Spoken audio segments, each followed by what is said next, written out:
easiest way if I show you on the, just go down.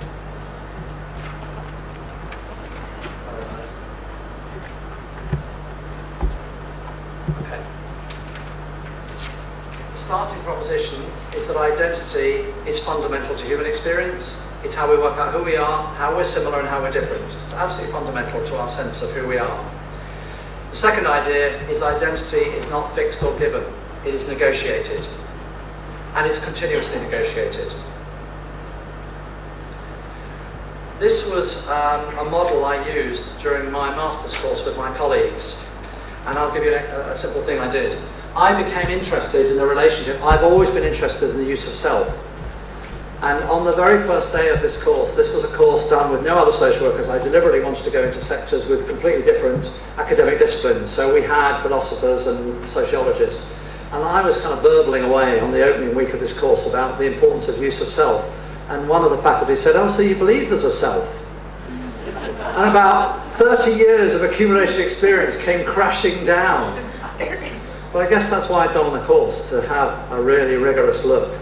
And what's emerged over 2 years for me is I realized that I had an enlightenment view of the self, that the self was a single autonomous, which is kind of what you're taught if you grow up in a Rogerian tradition.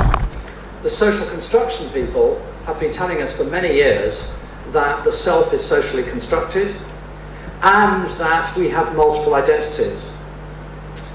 So I got interested that when I think about people doing jobs, and particularly social workers, I think we have too many conversations on what I do and too few conversations of who am I, and nothing about what does this mean for me. And I have been having conversations about self without having conversations about identity. So I ran this exercise, and you could do this as well if you wanted to. I got a big pyramid on the floor, a role pyramid, an identity pyramid, and a self pyramid. And I had blue cards for the role, green cards for identities, little post-it cards, and I don't know, whatever, yellow cards for self. And there were 14 of us in this course, and I asked everybody to have a conversation with their colleague and fill in each of the cards. What was quite extraordinary was that the layer that had 4 or 5 times as many cards as both the other layers put together was the identity layer.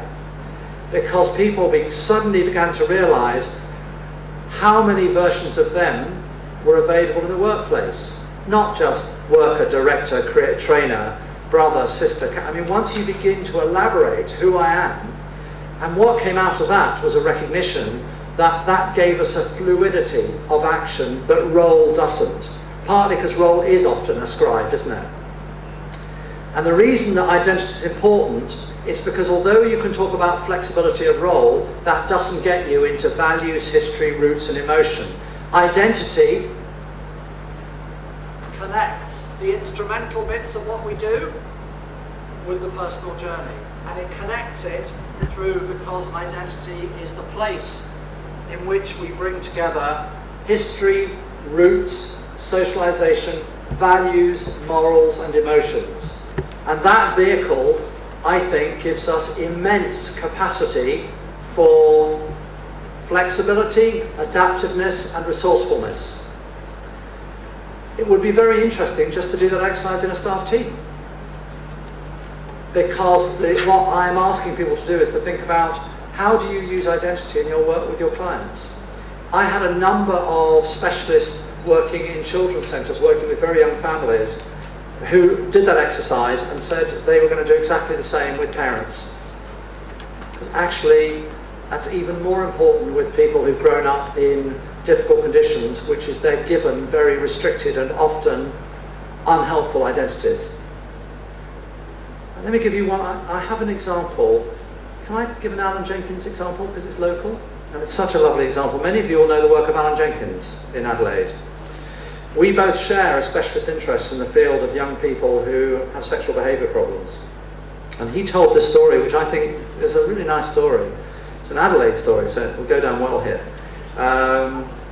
His story was this. He was working with a young man who had sexually harmed somebody else. And the young man was struggling and really couldn't sort of come to terms with saying any kind of responsibility.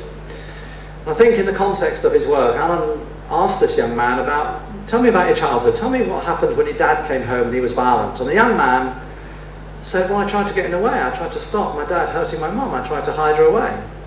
And Alan then said to the young man, what does the bit of you who has the identity of somebody who fights injustice, doesn't want somebody else to be hurt, what is that part of your identity say to this part of this young man who hurt that little boy?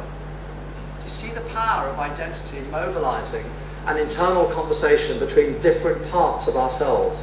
Because what was being mobilized was an ethical identity to go and challenge some unethical behavior.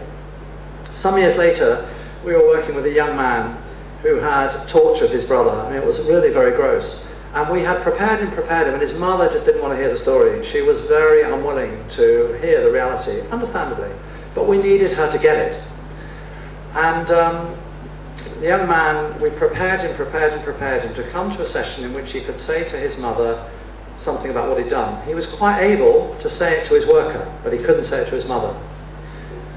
And we got into the conversation, and there was the worker for the young man and me in the session, and the young man just stumbled, couldn't get anywhere.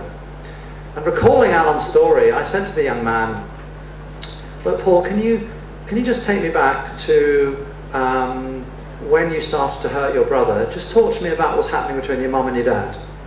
And he said, well, my dad was just a violent, drunken alcoholic.